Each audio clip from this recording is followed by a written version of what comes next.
right, Shalom to elective Israel, to the hopeful elected Israel, Hebrew Israelites, you so-called Negroes, Latinos, Native Americans, West Indians, and Haitians. Foreign Israelites that look like the other nations scattered across the four corners of the earth. First and foremost, we're going to face the east and give our praises to Barak the Yahawah, Barak the Yahawashi, Barak the Yahawah, Barak the Yahawashi. Gotta give our praises to Yahawah, Bahasham Yahawashi, Bahasham Qadash. We give double honors to the elders and apostles, great millstones that lead to this truth. We're ordained to by the Lord to teach the flock how to live, repent, pray, fast, and show forth the Lord's righteousness and mercy, judgment, forgiveness, and wrath to all those who are part of the elect, to the hopeful elect. Lord, wouldn't we part of that number? Lord, wouldn't this be edifying to those who fear the name of the Lord and strive to show forth the Lord's righteousness every day to the best of their abilities? Judgment always comes to light. Zephaniah chapter 3, verse 5. It is not slack. 2 Peter chapter 3, verse 9 is unto a ring. 2 Ezra chapter 5, verse 42. Yahawah is the name of the Heavenly Father everybody ignorantly calls God. Bahasham, which is all in ancient Hebrew, means in the name of Yahawashi, which means he exists, which means he delivers. The Holy One of Israel, the so-called from the tribe of Judah, the so-called Negro who was slain at the foundations of the earth, for the Israel sake, which is Jacob, the seed line of Jacob. So today I'm coming back with another lesson, as we begin to edify ourselves daily, us and also the flock to the best of our abilities. I always say judgment comes to light. Zephaniah chapter 3, verse 5. It is not slack. 2 Peter chapter 3, verse 9 is unto a ring. 2 Ezra chapter 5, verse 22. So we're going to get back into this. This is going to be the last series of how to deal with your brothers. Part 7. We know in the Bible, 7 means completion. So it's just, it's just kind of interesting that it worked out this way. So I'm going to go ahead and finish this off. And then I'm going to head to the plantation as usual. The Lord willing is edifying to the flock.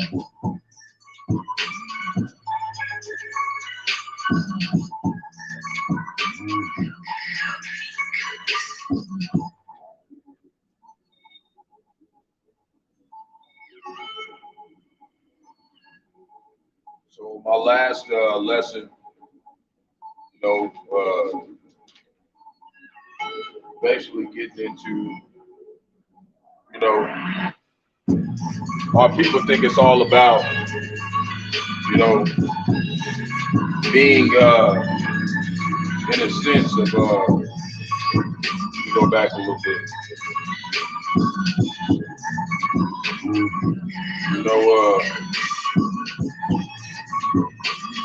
We're going to start right here. So basically, we are serving Yahawashi to let people know how to prepare spiritually for this new covenant that we got coming. But we got 2/3 of our people. Some of them think that we're already in the new covenant, right? But we know that we're not, because we would have the new bodies, we would be going off, we wouldn't have to teach our neighbor, every one of our neighbors, this truth. Give me a second.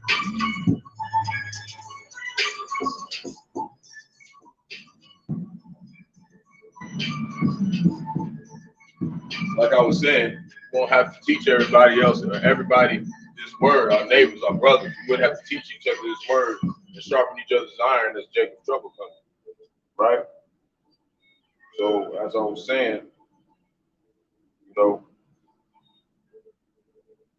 this is an act of servitude.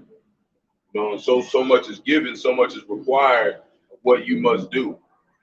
Okay, as a teacher of Yahawashi, as a servant or a prisoner of Yahawashi.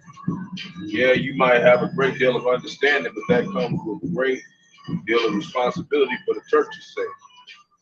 So we're going to get over here. We're going to go to Romans chapter 15, verse 4. We're going to start right there.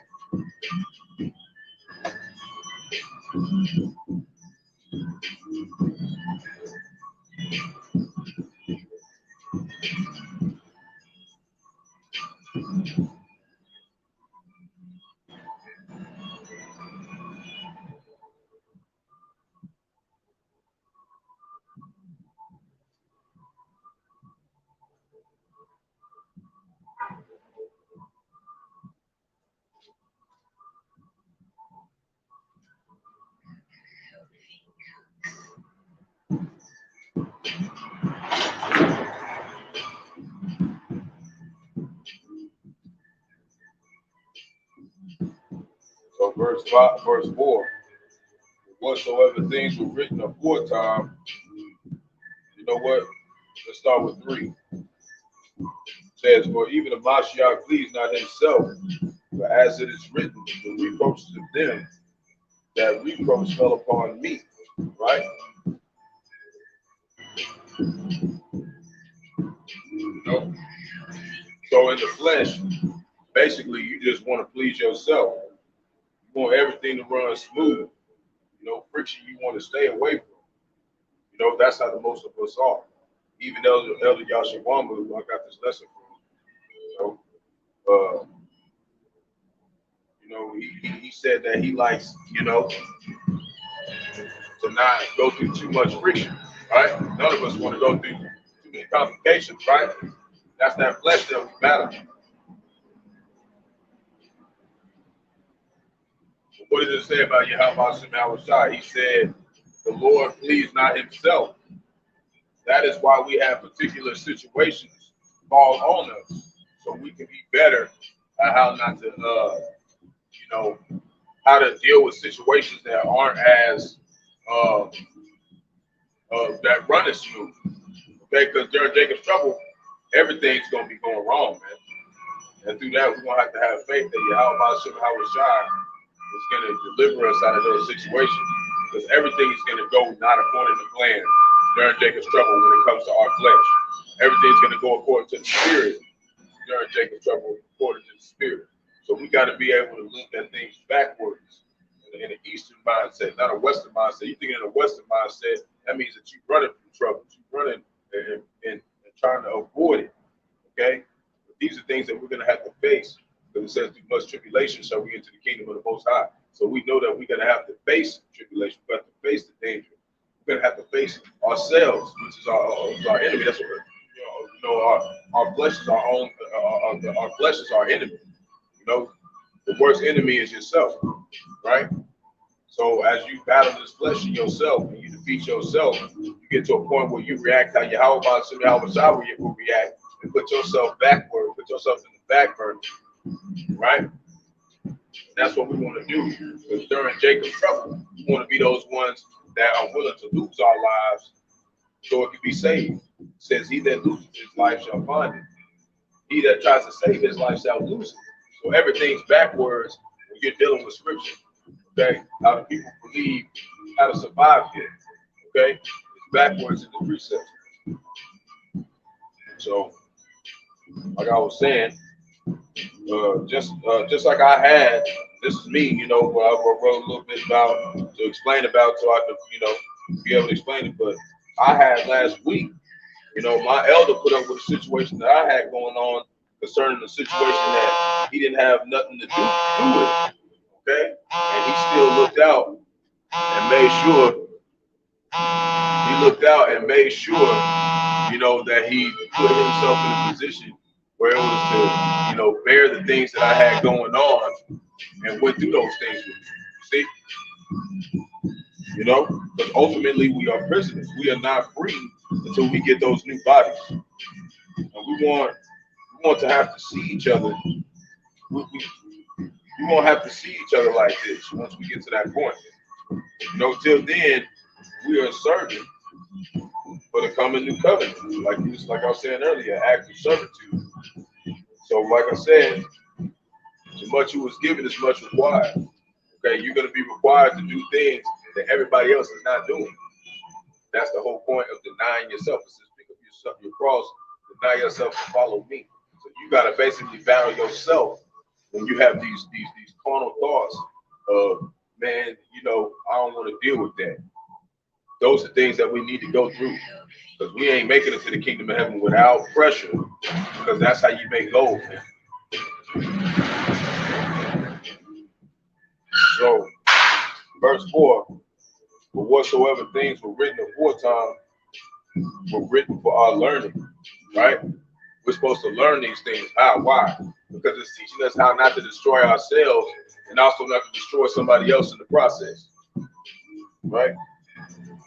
That we through patience and comfort of the scriptures might have hope, right? Verse 5, now the power which is Yahawah of patience, see, See, he's a power of patience, not just wrath, not just all these other things. He's a power of patience. So what does that mean? We must have patience, right? And consolation grant you to be like-minded one toward another, according to Yahawashi Mashiach. You know what Mashiach actually says in Mashiach Yahawashi. So we know Mashiach means Christ, the Paleo-Hebrew, which means anointed one. We know that on this side. So when you get over here, you dig into that word consolation, we're going to learn something about it. So it says, if basically, if he wasn't the God of patience, then, if he wasn't the power of patience, then we would be through, man. Because all of us, he had to have patience for us to slowly gain this understanding.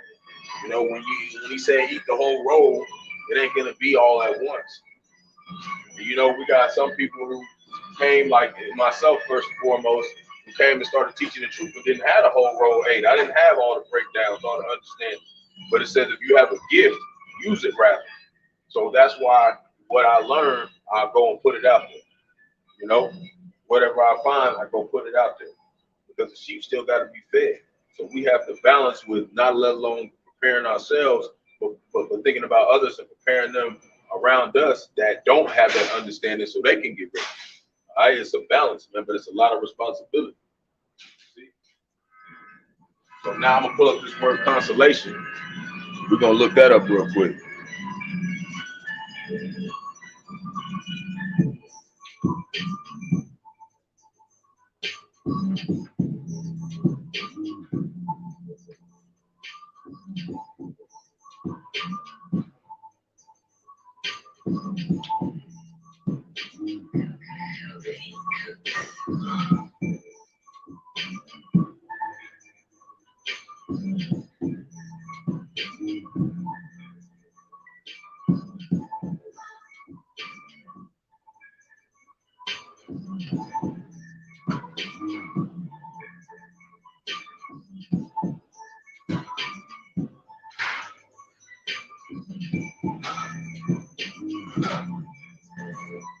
So we said he's the most high, he's the power of patience, but it also said and consolation. So what is consolation? What's that? Strong's G 3874. Paraklesis. Paraklesis. Paraklesis. Right? Paraklesis. Right? What it says, a calling near, summons, especially for help, imploration, supplication, entreaty, exhortation, admonition, encouragement, consolation, comfort, solace, which affords comfort or refreshment. See, he's refreshing us of what we're supposed to be doing. All right, that's why the Lord said, I will comfort you. How does he comfort you? They say he will leave us comfortless. It's through these precepts, because it's the guideline of the basic instructions on leaving everything, even your own thoughts, okay, and holding them captive to the mind of Yahawah, Bahasham, Yahawashi, okay, through this fleshly world. Even though we still got to live in the flesh, that's the battle that we're facing. That's the spiritual battle that we're in, But sooner or later, it's gonna become carnal. So right now we're preparing spiritually. So when it becomes carnal, we don't act carnal in a spiritual situation and get destroyed, man. Okay, because it's gonna be some jakes, they know these scriptures, but they didn't apply them, and they gonna, you know what I'm saying? They're gonna bug out at that time, and they're gonna do something stupid, man. It's gonna get them destroyed, man. You're not here for that.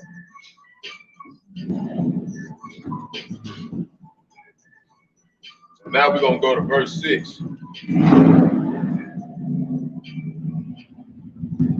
That ye may with one mind,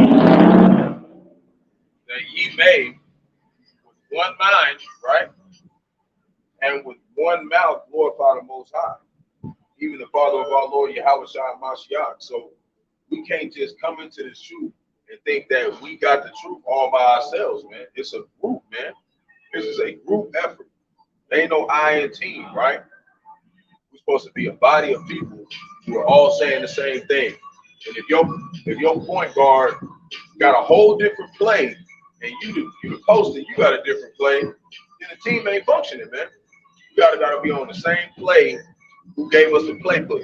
Coach, which is Yahawah, basically, right? You gotta be all on the same play. Stick to the plan, right? Verse 7, wherefore receive ye one another, as Mashiach also received us to the glory of the Most High, right? So we're supposed to receive another in meekness and humbleness. And sometimes we get into things, sometimes we make mistakes because we're coming out of this flesh, man. We're coming out of these bodies that are vile. We're coming out of these personalities that were disgraced to Yahawah and Yahawashi. So we're going to make mistakes along the way. But just like Apostle Barak was saying when he was on his bike ride, he was saying the real ones of Jacob, the real believers, get back up and go forth and keep growing. Okay, you can't chop down a real tree of the Most High. It cannot be over. It can't be what's the word? It can't be overthrown. That's what the scriptures say. So, and this is before we were out in the truth, or this is before we were out or in the truth. Without that patience and consolation, him inviting us to come back to our former selves, then we will be through. And that's what I'm saying. People only seeing a small segment of what we really are. It's just like, you know, you got somebody who's telling you something, but you're like, man, that ain't you. Just like you wouldn't say that. I mean, you're seeing a form of them that's still buffering. It's still pending. And that's how we are. We're still pending.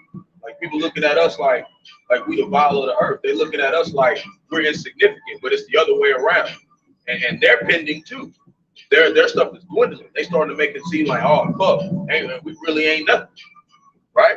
That's what the people in the earth is starting to do. But since they're not spiritual, they can't understand that. They can't understand they're buffering to their state, which is being a servant of us, and we're going this way.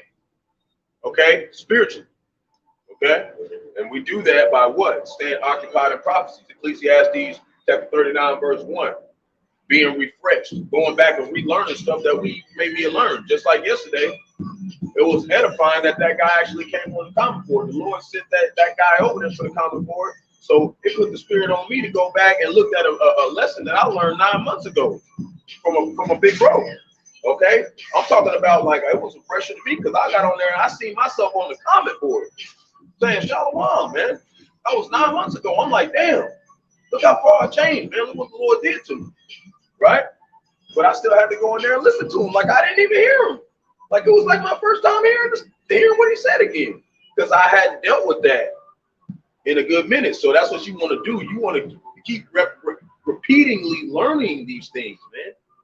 Going back, you know, and keep learning the same stuff. So you get to the point where it's just in your head, man. And it's a way of life. That's being reborn again, man. That's being born again. So we want to receive one another how Yahawashi received us. We all need mercy, right? Every single one of us. All of us have weaknesses. All of us have points where we feel low. All of us have points where we get rebuked. I got rebuked. I know there's other people that's got rebuked. The rebuke is not bad. Rebuke means that they trying to teach you how to be a soldier before you're recruited to the battle. That's it. It's actually a blessing. Okay, that's why it said don't despise reproof. But this world, they despise reproof. They despise reproof, and Jay got a short attention span. What you think you're gonna gain the whole motherfucking universe, and you can't pay attention for an hour or 2 hours, man? Like it's got to take some type of sacrifice. You got to sacrifice your time because what you love is what you're gonna put your time into the most, man. Period. If you love this world, boy, you're going to put your time in the world, man. And we ain't here for that, man. We here to deny ourselves and say, fuck this place. We worried about this. We worried about doing this work. Right? So this is verse 8. Now I say that Yahawashi Mashiach was a minister of the circumcision, which means the ones that know they're Israelites, right? For the truth of the Most High, to confirm the promises. What's that? The old covenant and the new covenant. The Old Testament and New Testament, both situations, both promises are to Jacob, right? Made unto the fathers, right? And if he made a promise unto the first fathers, what does that mean? That means that the second people that's coming back, those are the fathers, those are the forefathers. Because how are they going to receive that old covenant how are they going to receive that new covenant and the old covenant if they don't come back for it to be established? That's how we know reincarnation exists. They got to come back to get that establishment of both the promises. I said, I promised you this, but they died, right? They died in their faith and was like, I know the Lord's going to do that for me. He bring them back to life so he can give them those promises. That's where we at right now. And Great Millstone are those men. We don't know exactly who's, Peter, and we believe we know who King Masha is, which is King David. We know who Masha is. We believe that stuff.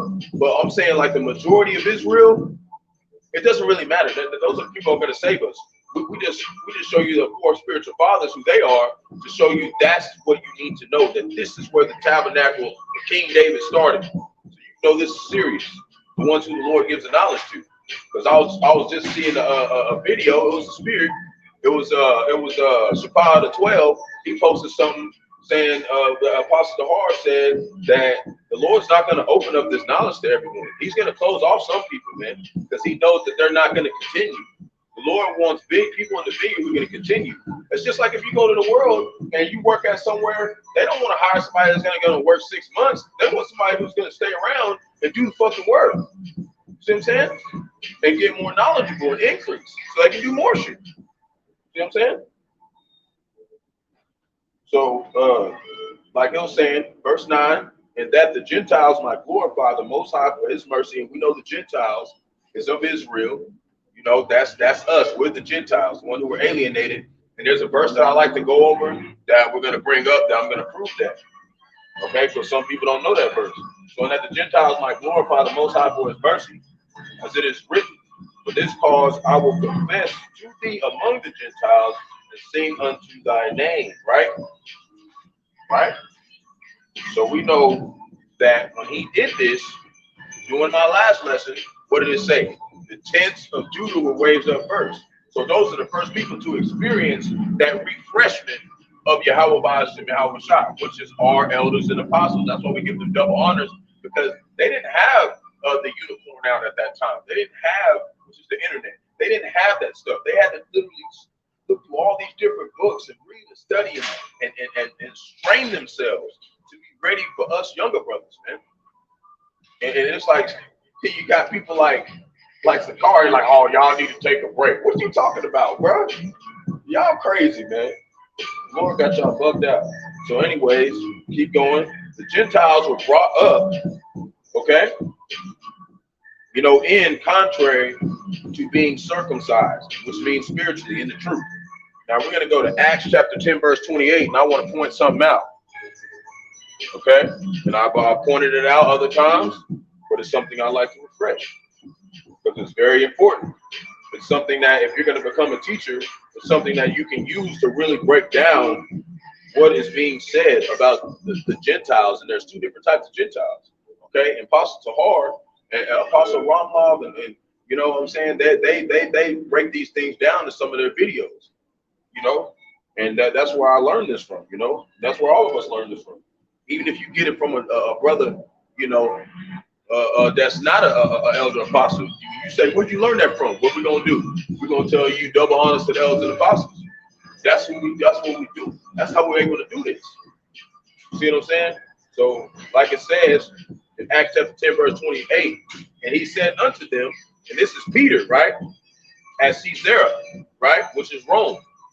Okay, this is what it says in the scriptures. Peter at Caesarea, which means Rome. Okay, and this is when he was bringing those Gentiles to Cornelius, and we know Cornelius was an Israelite, because why would Peter bring Cornelius? Why would he bring these so-called unclean animals, which were humans, okay, to Cornelius if he was a Gentile? That doesn't make any sense. Okay, this is all for Israel. Okay, so when he said unto them, ye know that it is unlawful thing for a man that is a Jew basically revives back to Jacob or Judah, okay, on down, to keep company or come one of another nation, which means what? Other people, other Gentiles, other nations, the other 17 nations. So why, how could Cornelius be a damn Gentile? Because he just said we're not supposed to do that, right? But the Most High have showed me that I should not call any man uncommon or unclean, right? Or is it, but right there, right? It said I shouldn't call any man uncommon or unclean, right? Because why? Because those were of Israel, because their father was a so-called Negro, Latino, Native American, West Indian, or Haitian. But the woman, who I like to explain, is like the man is the apple tree and the woman's the soil. That the woman's soil was maybe it was a so-called white woman or a so-called Japanese woman. The baby came out looking like them a little bit. That's what he was saying. He was saying, don't call those people unclean or Gentiles. They're us, the foreign Israelites, the foreign Israelite foreigners. So we're going to look up in Acts chapter 10, verse 28. When you look up that word nation, okay? Because he said to come over unto another nation, right? So we're going to look that up real quick. Strong's G 246. Alaphalos, right? So you show that Strong's definition, and it says Gentile, one of another nation, right? But now you want to get deeper into it. You want to get to the root word. You want to get to the bottom of it. Like, what is it really saying? What is it saying when it says nation? Strong's G 5443. Ulay, right? Ulay. Now I want you to see this. Okay? This is literally what it says. If you can read it, oh, you ain't gonna be able to read it. But I'll just read it out. It says a tribe in the New Testament, all the persons descending from one of the 12 sons of the patriotic Jacob. When you go look it up, man, that's talking about the 12 tribes of Israel. Those are the Gentiles. All right, that's who they are. See?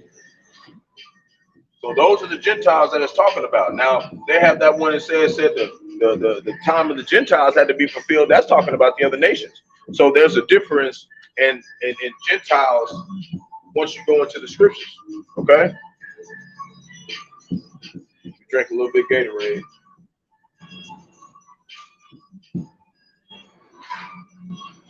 It's 102 degrees out here right now. So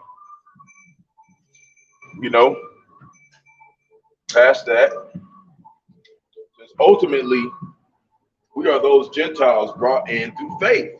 See? And mercy was extended unto us through faith. Okay, and that was the mercies of David that we received. Okay. So basically, where we were wrong, the times we made mistakes, the times we went off, we were overlooked. It was overlooked. It was forgiven. But when it comes to Esau Edom, he thinks that his situation and what he's doing and his wickedness is overlooked, but it's not overlooked. He's just allowing him to do it for a certain amount of time, and then he's going to get judged for it. But he said he's going to start at the house of Israel first. Why? Because we're the ones who can come to repentance. So he's really dealing with us first. And if we're not coming to repentance, he's going to take us out first. And after he gets done taking out everybody he wants to take out before the big situation of Jacob's trouble, then Esau Edom will be taken out of the way. Okay? So,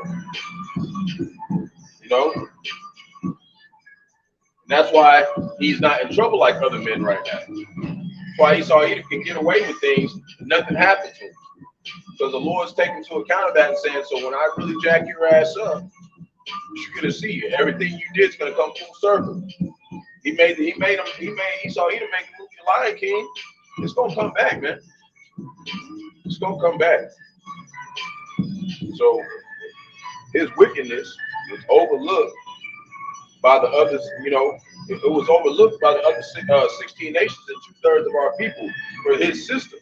And that's what they did. Our 2/3 of our people in these other 16 nations are overlooking all the wickedness he did because he's got that money, man. And they trying to use that to be like, oh, well, his system's going to be the only way that works. And they're going to go take it, man. Okay? So, you know, some would,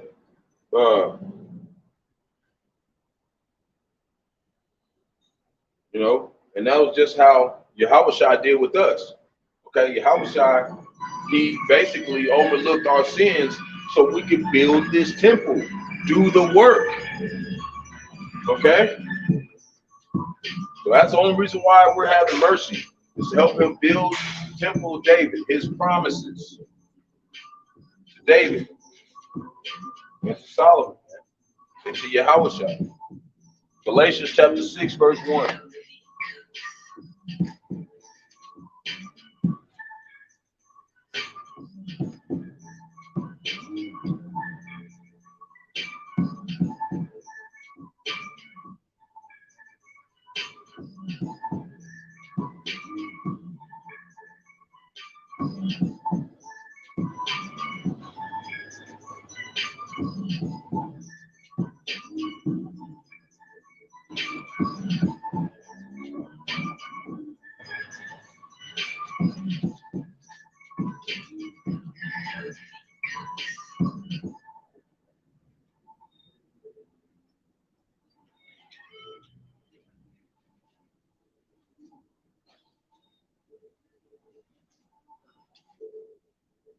Galatians chapter 6, verse 1, and it reads, Paul, an apostle, not of men, neither by man, but by Yahawashi Mashiach, and the power, and power, Yahawah the Father, who raised him from the dead, which is what? Reincarnation.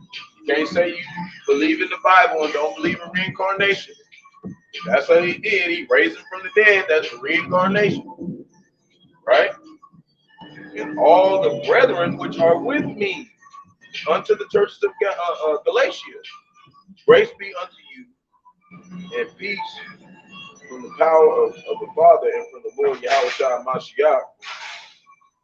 That's actually verse 1.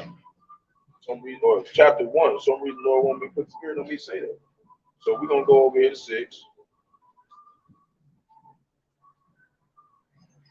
And see what it said. He said he raised all the other brethren with him. You see? Everybody came back, man. Everybody came back. Okay? You need to understand that. Everybody that was there is back here today to either receive their reward. We don't know how you're going to receive it. Well, everybody's going to receive their reward. Some are going to get the reward of wickedness. Some are going to get the reward of righteousness.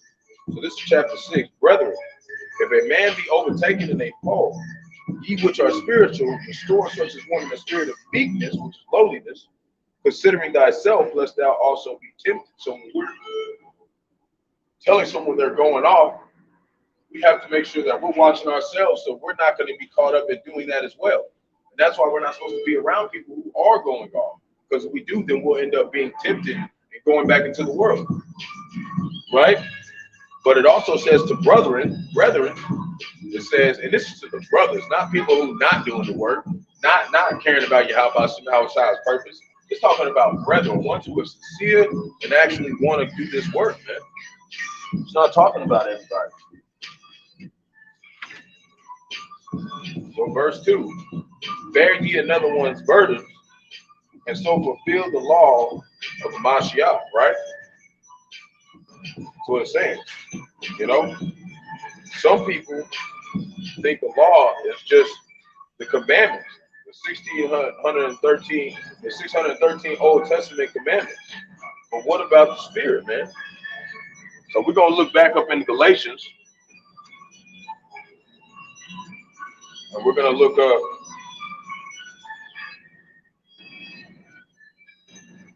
that in the NLT.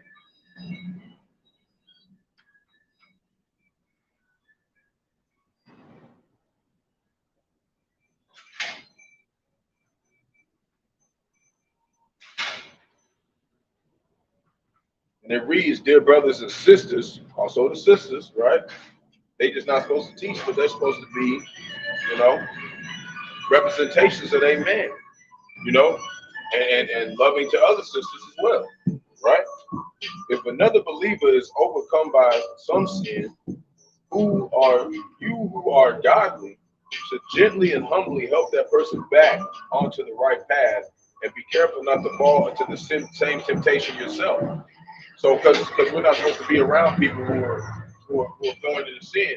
But if you with someone who's sincerely trying to understand how to serve Yahawashi, eventually, you're gonna have to deal with that person. You're gonna have to, be gentle with them. But some Jakes you got to be a little bit tougher on because they come from tough backgrounds. So it just varies, But humbly help them, But if they just not receiving the help you're doing and not taking heed to what you're saying, over time, then you just got to be like, all right, man, you're not even hearing what I'm saying, man. So, back to the path, to the right path. Be careful. You fall in the same temptation. Share each other's burdens, and in this way, obey the law of the Mashiach. Okay, that's in the commandment. Okay, to bear another one's burdens, because we're gonna go off. But you got these Old Testament Israelites, you got all these other Israelites, like the law, the law, the law. Well, why does it say bear another one's burdens right there? We're going off on the law. And it said if you go against one law, you went against all of them. You'd be put to death. So that's how we know that these people don't understand the will of Yahawah, Bahasham, Yahawashi. So,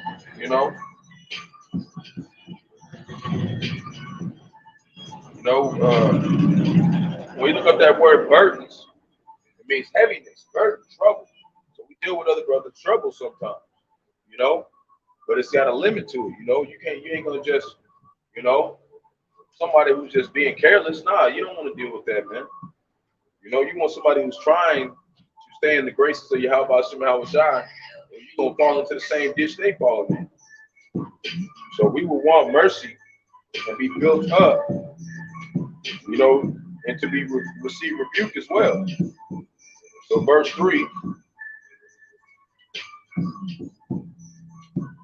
for if a man think himself to be something when he is nothing, he deceiveth himself. And that's basically saying Yahawah, Bahasham, Yahawashi don't need us. We need Yahawah, Bahasham, Yahawashi, man. We need the Lord. Okay? So if you think that you're too important to help someone, you're not that important. So the Lord don't, like I said, the Lord don't need our eyes, man. So verse 4, but let every man prove his own work. You have to prove your own work, right? And then shall he have rejoicing in himself alone and not in another. So this is why we tell brothers, you got to do your own videos. You got to get out there and do your own camps. You got to get out there and do all that and still report to Great Millstone, man. Okay? We got to put in our own work, man. That's how this stuff go, man. It ain't too hard to understand, but it's not simply done. It takes a lot of work, especially doing the work on your own. I got to carry my whole camp, my backpack, and ride around. See, it ain't easy, but it can be done, man.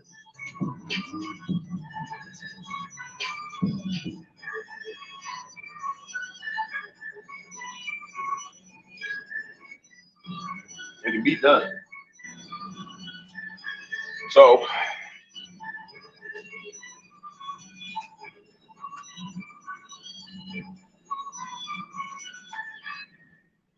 let me go read this in the NLT.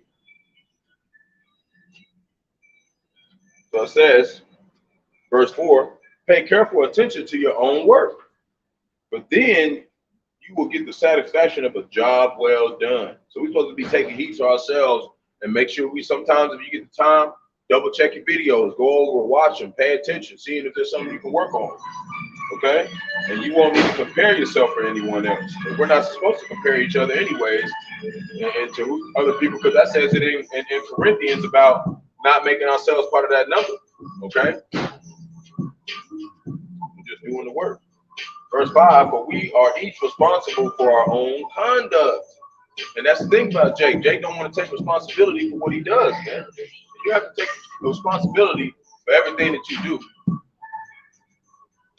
So verse 6, those who are taught the word of the Most High should provide for their teachers sharing all good things with them. See? So when our teachers do things for us, we're supposed to provide for them. We're supposed to help them. We're supposed to help them along too as well. And that's being selfless. It's a selfless ministry, man. But Jake out here, they think it's like we're being selfish or something. No, it's not. It's complete opposite. Okay? Especially if you're a new brother in the truth. We have a lot of great responsibility too. You know? They have responsibilities. So now we're going to go to 1 Corinthians chapter 13, verse 7.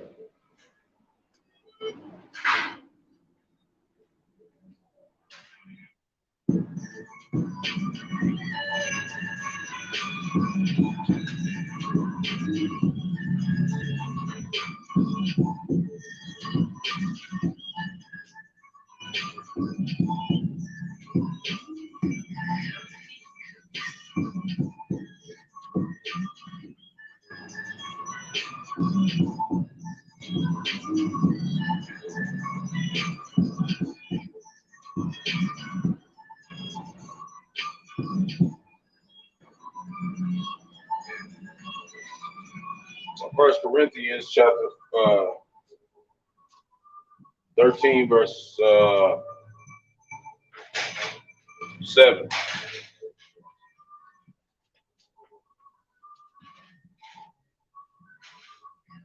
And it reads, beareth all things,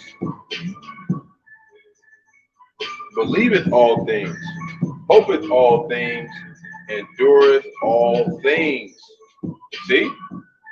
We got to endure, man. Verse 8. For if the trumpet, wait, hold up. Verse 8. Charity never faileth, but where there be prophecies, but whether there be prophecies, they shall fail. Whether there be tongues, they shall cease. Whether there be knowledge, it shall vanish away. Right? We'll go look at that word charities.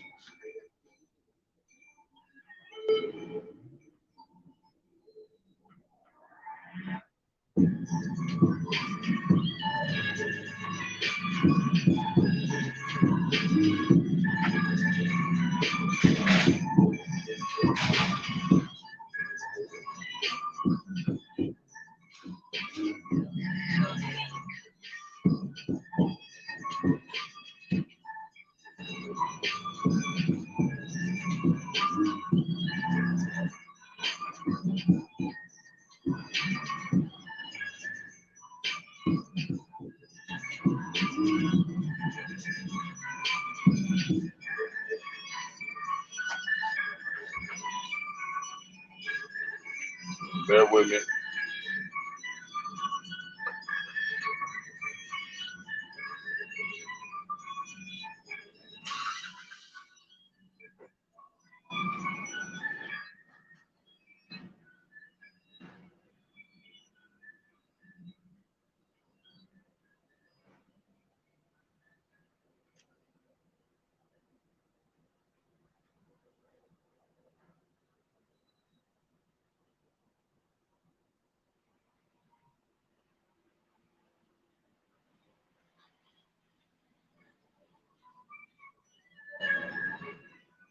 Strong's G 1601. Ekpito. Ekpito.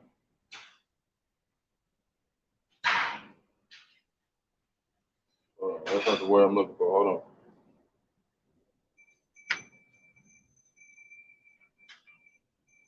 Charity. Strong's G 26. Agape. Agape. Agape. Right? It means affection or benevolence, especially love, peace. Affection, goodwill, love, benevolence, brotherly love. Right? That's what it's saying. It comes to charity.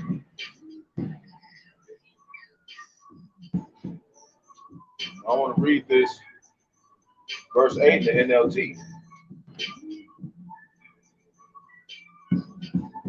So it says prophecy and speaking in unknown languages and special knowledge will become useless, but love will last forever, right? And what it means by prophecies in unknown languages, that's like the incorrect songs. It's these false doctrines, okay? That they're talking about in the scriptures. But love will last forever. True love is the truth, man. That's love, the truth. Son.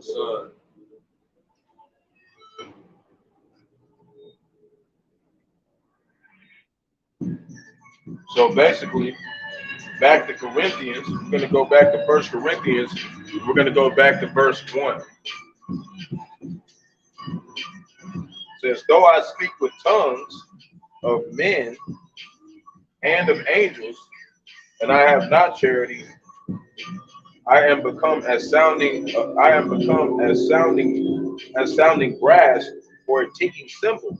So basically what that's saying is, like when you look back over there in 7 when it's talking about the prophecies and things are useless, it's because if you don't have charity, then you just basically just talking.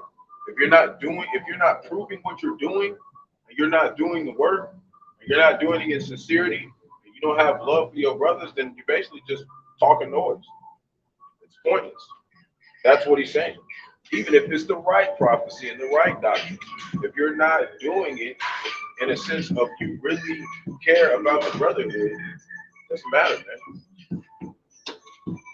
Verse 2, and if I have the gift of prophecy and I understand all mysteries and all knowledge, and though I have all faith, so that I could remove mountains and have not charity, I am nothing. So this work and charity and caring about this ministry has to be applied, man. It has to be applied. Right? Well, it's nothing. Even when we are feasting together, we must be mindful. All right? Okay? Like Elder Joshua, I'm trying to make an example. Like if you on your third plate and the brother ain't even got his food yet, right? You gotta be mindful. You know, this flesh will have you acting in a beastly manner, so you must apply the spirit. Okay? Verse 3.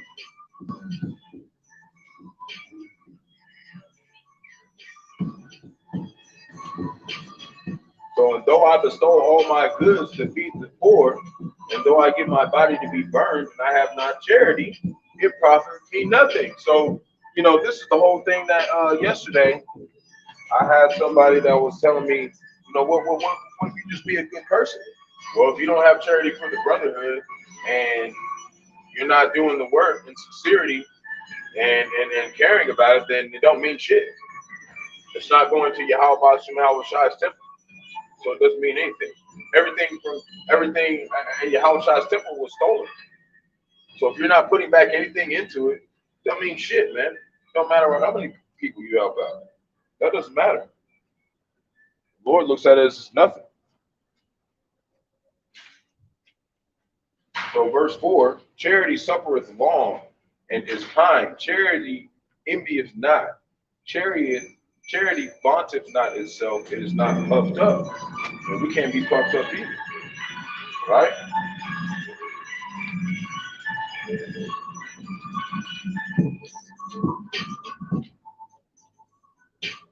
Verse 5, do not behave yourself unseemingly.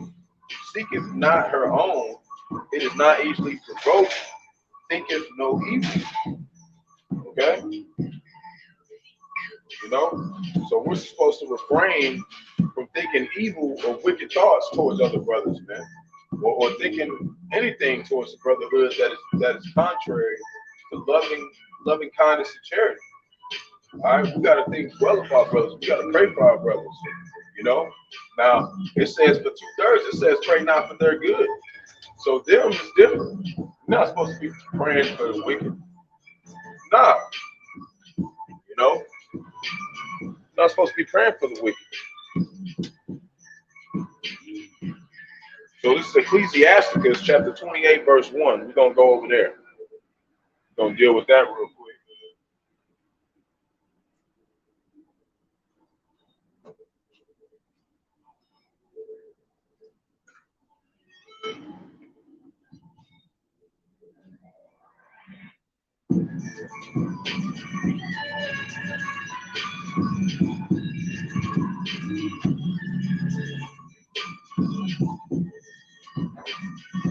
So Ecclesiasticus chapter 28.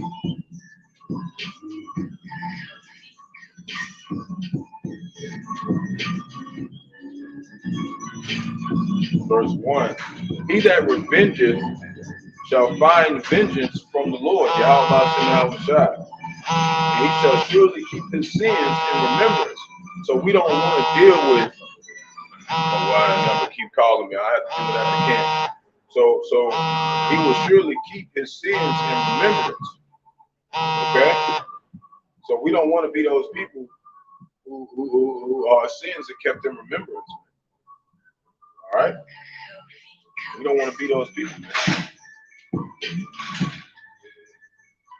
We don't want to be those people, man. Verse 2. Forgive thy neighbor the hurt that he hath done unto thee, so shall thy sins also be forgiven when thou prayest. So even if we pray for repentance, if we're not forgiving our brothers or somebody who's done us wrong in the brotherhood in any kind of way, if you rubbed you the wrong way, and you don't forgive them, then you can't be forgiven.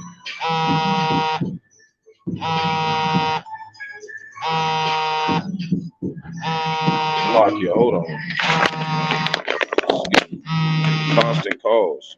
Hold on.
Having constant calls, so I thought it might have been an emergency or something. All right.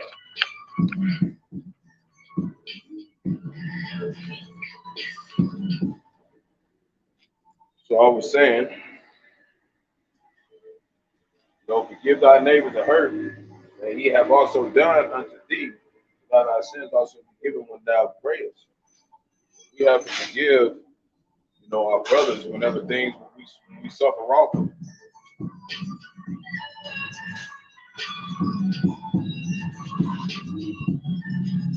So prayer is key. If a brother sincerely apologizes, even when you are rebuking a brother in prayer,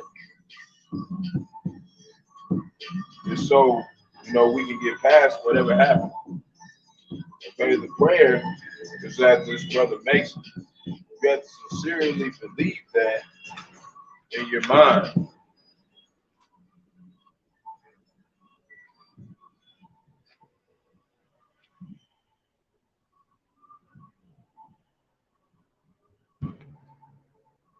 Just 1 second.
It's my elder. That's lucky. I was my elder. Just had to pour back some soap. Okay. As I was saying, prayer is key. We want a brother to make it. You guys seriously think that in your mind. Even one that comes around and is rough around the edges, has a personality that's more contrary than how you might do things and your personality. They believe in this truth and prove themselves. That's a brother.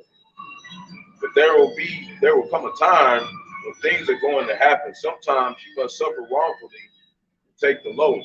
These are the attributes of Yahawah, Bahasham, and Yahawashi that you are going to have to apply as you walk this road. So we're going to go to verse 3. And it reads, one man beareth hatred against another, and doeth seek pardon from the Lord. One man beareth hatred against another, and doeth he seek pardon from the Lord. See how we're going to get pardon if we have any kind of hate towards our brothers. He showeth no mercy to man, so he's going to have mercy too, which is like himself. And doeth he ask forgiveness of his own sins? If he is but flesh, nor hatred, who will entreat for pardon of his sins? So we can't be forgiven if we don't forgive others and have mercy on others. We can't receive mercy. Verse 6, remember thy end, let enmity cease. Remember corruption and death, and abide in the commandments. You see? So as we do rebuke things like that, we want to have mercy as well on particular brothers. Because if we don't, then how are we going to receive mercy for our wrong? Okay? Because offenses are going to come. And those are the tests to see if we can act in the spirit and not the flesh. Sometimes we pass, sometimes we make mistakes and fail. But if we really do look past that and ask Lord for forgiveness and wipe that clean, that slate clean of that any kind of animosity you had with a brother or a potential brother, it'll come out better. It'll come out without you being judged. So now, remember, we all have sins. We all go off. That's why we need mercy. Okay? We all have areas that we're weak in. So verse 7, remember the commandments. Bear no malice to thy neighbor. Remember the covenant of the highest, and weak and ignorant. So if a brother does something particularly wrong or something, if it's not, just too much and being overbearing, that you don't have to talk about it, just, look past it. Just ignore it.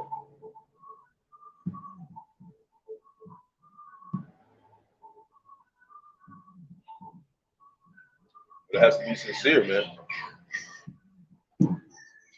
They have to be sincere. So,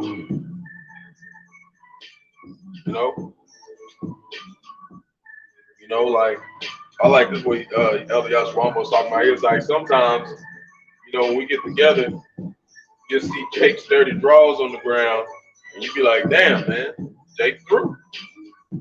But he's a sincere brother. He give you the shirt off his back. He's full of love, charitable, wholeheartedly down for the truth. The Lord is going to give him some new draws anyways, so you can overlook that. See what I'm saying? It's probably not the best example, but, it's the one that was given. So, I like it.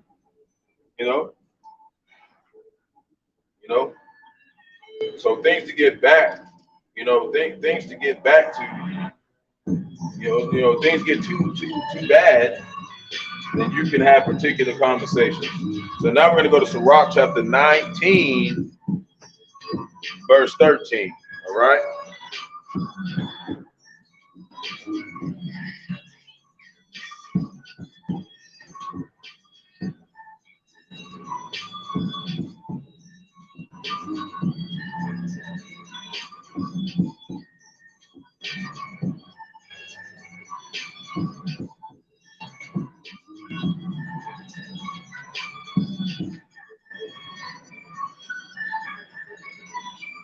And it reads, admonish a friend, it may be that he have not done it. And if he have done it, that he do it no more. So sometimes Jake can do something like, damn, man, don't do that no more, Jake. But if you want to check and ask, because he might not have done it. Don't just assume. Right? Verse 14, admonish thy friend, it may be that he hath not said it, and if he had, that he speak it not again. Verse 15, admonish a friend, for many times it is a slander, and believe not every tale. See? So we got to consider matters and not believe things, when it comes to brothers, if it's coming from somebody else.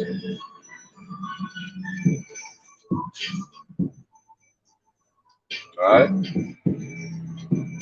Verse 16, there is one that slippeth in his speech, but not from his heart, but to his mind, which means like he might slip up and say something, but he really is, his heart, his mind is really focused on Yahawashi and Yahawashi. So don't just, disregard a brother off of one thing he might say wrong, But you can correct him, And who is he that hath not offended with his tongue? Everybody's went off. Okay? In that way. There ain't nobody who ain't never said nothing they didn't regret, man, or didn't actually mean it. And was just, something, the spirit, the flesh, it took a hold of him for a minute, something like that, man. That's the situation I dealt with last week. With a person that, that I've known for a while, but they not in the truth. They understand the truth, but they don't want to go wholeheartedly into things. You see, and it caused a strife, man. Because it was like he was trying to test me or something to see if I was going to do something. In a way of like trying to test me to see like if he could get me to fall away from the truth in a way, try to divert me from the truth. And I was like, man, I'm not dealing with that, man. Okay, this is what we doing. If you ain't doing this, then I can't deal with you like that, man. All right?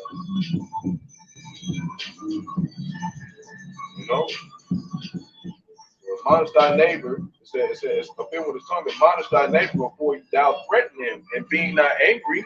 So when they do an offense or something like that, when it first come out, don't be angry. Just be, hey man, come on, man. But if they just keep doing the shit, eventually you're gonna have to defend yourself or whatever you got to do. That's what happened to me. Okay, give not place or give place to the law of the Most High. All right. You know, but we all have our limits. Some of us is stronger than others with that. You can't just look at a brother and act like he just not the Lord ain't dealing with him just because he's weak in that area. So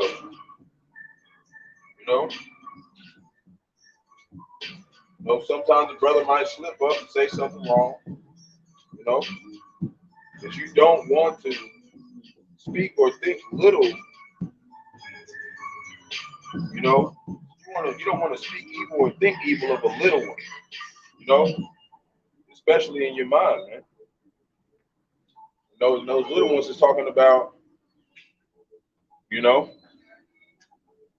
the elect, man. But we don't know who the elect are, so you want to be careful how you think about people, man. That could be one of the Lord's chosen people, man. So Ecclesiastes, chapter 20, verse 10.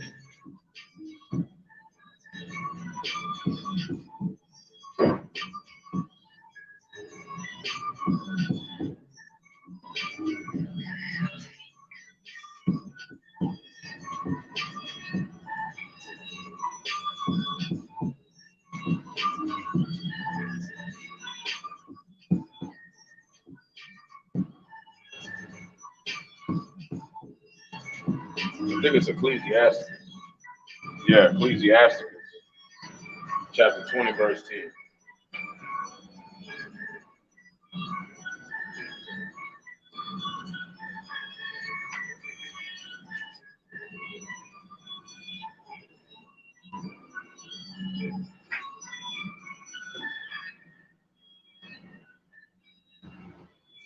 Say, actually, I think it is.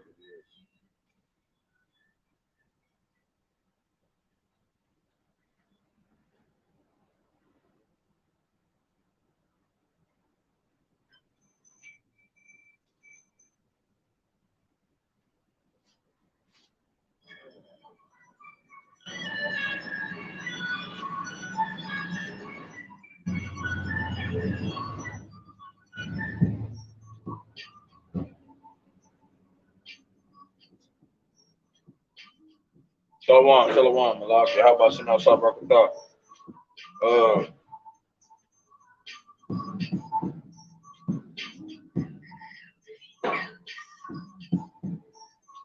One precept I want to pull up, but give me one moment. It's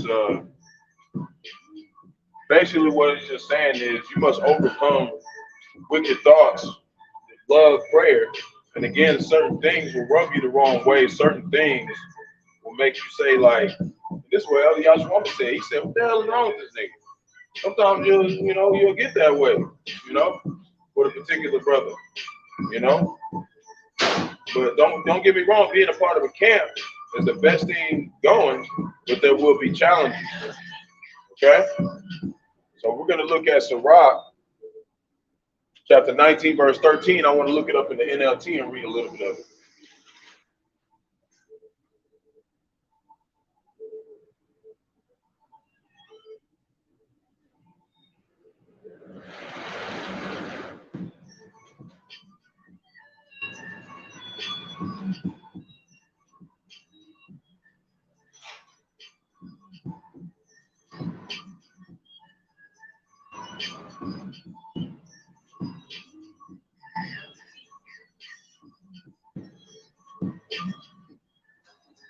Let's look in the GNT, Good News Translation. So this is verse 13. If you hear that a friend has done something wrong, ask him about it. Maybe it isn't true. If it is true, he won't do it. If it is true, he won't do it again. If you hear that a neighbor has said something he shouldn't, it's all talking about the brotherhood, ask him about it. Maybe he didn't say it. If he did, he won't say it again. After you say, hey, the Lord said we ain't supposed to be doing stuff like that, right? If you hear something bad about a friend, ask him about it. It might be a lie. Don't believe everything you hear. A person may say something carelessly and not really mean it, right? See what I'm saying? But that doesn't mean they ain't going to be held accountable for it. That's why they got to repent and come back to the way Yahawashi. Everyone has sinned in this way at one time or another, so we can't just look down on a brother because of that. We just got to reprove him and be like, hey, man, we ain't supposed to be in that spirit. Right? If you hear something that makes you angry with your neighbor, ask him about it before you threaten him. Leave the matter to the law of the Most High. See? So that doesn't mean sometimes you ask a brother, they give you an answer, that's maybe not in the spirit. And they give you an answer that rubs you the wrong way, but we still try to leave it to the Most High. We try not to take matters in our own hands unless they just push us to that point, man. And there's some people who do that, man. All right. Now we're gonna go back to around verse 11. Okay, it says a foolish person trying to keep a secret suffers like a woman in labor. Anytime he hears a secret, it's like an arrow stuck in his leg. Like it's like he can't hold it in. Like he gotta let somebody know. We're not supposed to be, telling other brothers secrets or whatever they tell us. That they may not want other people to know. That's what we bearing each other's, infirmities that we're dealing with. So we're gonna go back over verse 13 and we're gonna read it in the King James version. It says, "Affect not to be made equal unto him that talk, and believe not many words. But with such communication will he tip thee, and smiling upon thee will he get out thy secrets. But cruelly he will lay up thy words and will not spare to do thee hurt and to put thee in prison." Wait. Yeah, that's right.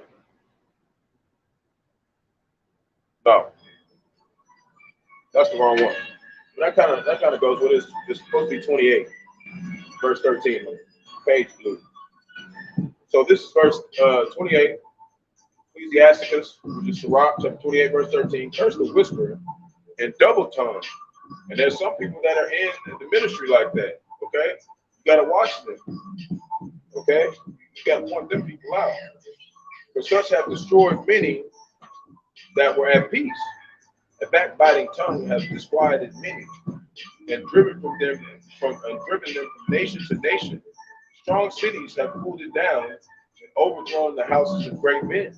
A backbiting tongue have cast out virtuous women and deprived them of their labors. Okay? See? You don't want to be those type of men, man. That's why I talk about honor your woman as a weaker vessel. You don't just be like, you ain't shit. They're working, they're helping. You're supposed to show them, gratitude for that, because that's a gift from the Most High. You want to take care of your gifts, man. So basically, like I said, there's people in the church like that, and you don't want to be a particular brother that's like that, man. There's simple conversations that you can have. There comes a point where you will have to come, but there comes a point you will have to come to that brother, and let him know, man, hey, that's going off, man.